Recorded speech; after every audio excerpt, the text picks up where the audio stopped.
Hi hello എല്ലാവർക്കും ഇന്നത്തെ ബ്ലോഗിലേക്ക് സ്വാഗതം. അപ്പോൾ എല്ലാവരും നല്ലതായിരിക്കുന്നെന്ന് വിശ്വസിക്കുന്നു. നമ്മൾ ഇത് ഇന്നത്തെ ബ്ലോഗെന്ന് വെച്ചാൽ കഴിഞ്ഞ ഞായറാഴ്ച എടുത്ത ബ്ലോഗാണ്. എനിക്കിപ്പോഴാണെന്ന് എഡിറ്റ് ചെയ്യാനൊക്കെ സമയം കിട്ടിയത് കേട്ടോ. ചിക്കനായിരുന്നു ഞങ്ങൾക്ക് രാവിലെ സൺഡേ എടുത്തിരുന്നത്. അപ്പോൾ രാവിലെ തന്നെ ഞങ്ങൾ ചിക്കൻ കറി വെച്ചു. പിന്നെ ചിക്കൻ ഉച്ചയ്ക്കത്തേക്ക് വരവി വെച്ചിട്ടുണ്ട്. അതിന് ശേഷം നമ്മൾ രാവിലത്തെ ബ്രേക്ക്ഫാസ്റ്റ് എന്ന് വെച്ചാൽ ചപ്പാത്തിയാണ് കേട്ടോ.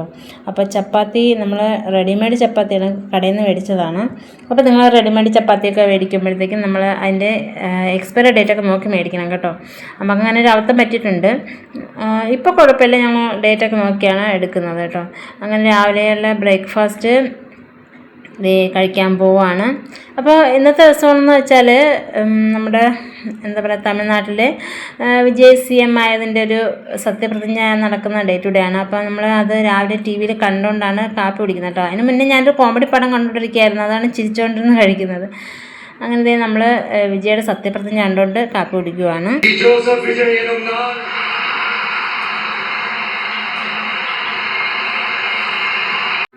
അതിനുശേഷം പിന്നെ അബിക്കുട്ടനും ജിത്തുട്ടനും ഭയങ്കര കളിയാണ് കേട്ടോ. പിന്നെ ചിക്കനിൽ നിന്ന് നമുക്ക് മസാലയൊക്കെ പെട്ടി വെച്ചിരുന്നല്ലേ പൊരിക്കാനായിട്ട്, അത് ഞാൻ ഉച്ചയ്ക്കെടുത്ത് വറുക്കുവാണ് കേട്ടോ. 3 ലെഗ് പീസ് ഉണ്ടായിരുന്നു. അങ്ങനെ നമ്മൾ ഉച്ചയ്ക്കുള്ള എല്ലാം റെഡിയാക്കുകയാണ് കേട്ടോ. നമ്മൾ എന്താ പറയുക, അബിക്കുട്ടൻ്റെ അനിയൻ ജിത്തുട്ടനും ചെറിയൊരു പനിയൊക്കെ ഉണ്ടായിരുന്നു. രാവിലെ ഒന്നും വലിയ കുഴപ്പമില്ലായിരുന്നു കേട്ടോ. പിന്നീട് ഉച്ചയൊക്കെ ആവാറായപ്പോഴത്തെ ആളിത്തിരി ടയേർഡായി. അപ്പോൾ ഒന്ന് ഹോസ്പിറ്റലിലും പോകണം, പിന്നെ കുറച്ച് യാത്രയൊക്കെ ഉണ്ട്.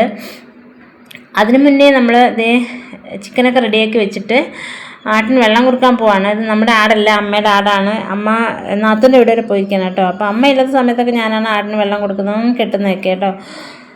അത് കഴിഞ്ഞ് നമ്മൾ ചിക്കൻ്റെ കാലും കൂട്ടി ചോറ് കഴിക്കുവാണ്. അബിക്കുട്ടനെ ഓൾറെഡി 2 ചിക്കൻ കാല് കഴിച്ചു കഴിഞ്ഞു. അതെല്ലാം കഴിഞ്ഞിട്ട് വൈകുന്നേരം ആയപ്പോൾ ഞങ്ങൾ കുളിച്ചിട്ട് അമ്പലത്തിൽ പോവാണ് കേട്ടോ. അമ്പലത്തിൽ 10 ദിവസത്തെ ഉത്സവമുണ്ട്. അപ്പം സൺഡേ ആണ് ഞങ്ങൾ പോയത്.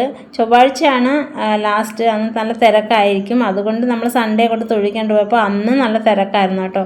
പിന്നെ ആ വഴി നമുക്ക് ജിത്തൂട്ടനായിട്ട് ഹോസ്പിറ്റലിൽ പോകണം. അപ്പോൾ ജിത്തൂട്ടന് നല്ല ചൂടും ചെറിയൊരു പനിയൊക്കെ ഉണ്ടായിരുന്നു.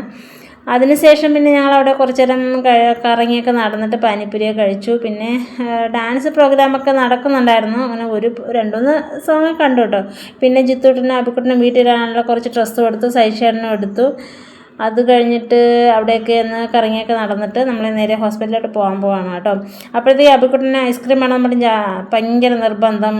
എന്നെ കിടന്ന് തോണ്ടിയിരിക്കുവാണ്. പിന്നെ നിർബന്ധം കാരണം ഒരു ഐസ്ക്രീം മേടിച്ച് കൊടുത്തു. അത് കഴിഞ്ഞിട്ട് നമ്മൾ വീട്ടിലേക്ക് പോകുന്ന വഴി ഹോസ്പിറ്റലിൽ പോകണം കേട്ടോ. ഹോസ്പിറ്റലിൽ പോയിട്ട് തൊട്ട് അടുത്ത് തന്നെയാണ് നമ്മുടെ വീട്. വീടിനടുത്തുള്ളൊരു ഹോസ്പിറ്റലാണ് പോകുന്നത്. അങ്ങനെ ചെന്നു. ഹോസ്പിറ്റലിൽ ചെന്നപ്പോഴത്തേക്കും മരുന്നൊക്കെ മേടിച്ചു. ജിത്തുട്ടനാണെങ്കിൽ അതുകൊണ്ട് നല്ല ഉഷാറൊന്നും അല്ല കേട്ടോ. മുഖമൊക്കെ വല്ലാണ്ട് ടയേർഡായിട്ടിരിക്കുകയാണ്. അങ്ങനെ മരുന്ന് മേടിച്ചു. അത് കഴിഞ്ഞ് നമ്മൾ വീട്ടിലേക്ക് പോയി കേട്ടോ. അപ്പോൾ ജിത്തുട്ടനെ ആദ്യമായിട്ടാണ് ഹോസ്പിറ്റലിൽ പനിക്ക് കൊണ്ടുപോകണത്. ഇതുവരെ നമ്മൾ ഹോസ്പിറ്റലൊന്നും കാണിച്ചിട്ടില്ലായിരുന്നു. അപ്പോൾ ഇപ്പോൾ പുതിയ കാർഡൊക്കെ തന്നു. അങ്ങനെ ഇന്നത്തെ ദിവസം അങ്ങനെ അങ്ങ് പോയി കേട്ടോ. അപ്പം ജിത്തുട്ടന് പനി ആയതുകൊണ്ട് തന്നെ വല്ലാത്തൊരു എന്താ പറയുക, വീട്ടിൽ വന്ന് എന്നെ ഒരു ജോലിയും ചെയ്യാൻ സമ്മതിക്കില്ല കേട്ടോ. അങ്ങനെ വന്നിട്ട് ബാക്കി ചിക്കൻ കറി എടുത്ത് ചൂടാക്കി ചോറ് കഴിക്കാൻ പോവാണ്. പിന്നെ മസാല പെട്ട് വെച്ചിരുന്ന കുറച്ച് ചിക്കൻ ഉണ്ടായിരുന്നു, അതെടുത്ത് പൊരിക്കുകയും ചെയ്തു. അതിന് ശേഷം ചോറ് കഴിച്ചിട്ട് വേഗം പോയി കിടന്ന് ഉറങ്ങി. അപ്പോൾ ഇന്നത്തെ ബ്ലോഗ് ഇത്രയൊക്കെ ഉള്ളൂ. അപ്പോൾ എന്താ പറയുക, നമ്മുടെ ചാനൽ ഇതുവരെ സബ്സ്ക്രൈബ് ചെയ്യാത്തവർ നമ്മളെ ഒന്ന് സബ്സ്ക്രൈബ് ചെയ്ത് സപ്പോർട്ട് ചെയ്യണം. അപ്പോൾ എല്ലാവർക്കും നല്ല ദിവസം നടന്നുകൊണ്ട് ഇന്നത്തെ ബ്ലോഗ് നിർത്തുവാണ്. താങ്ക്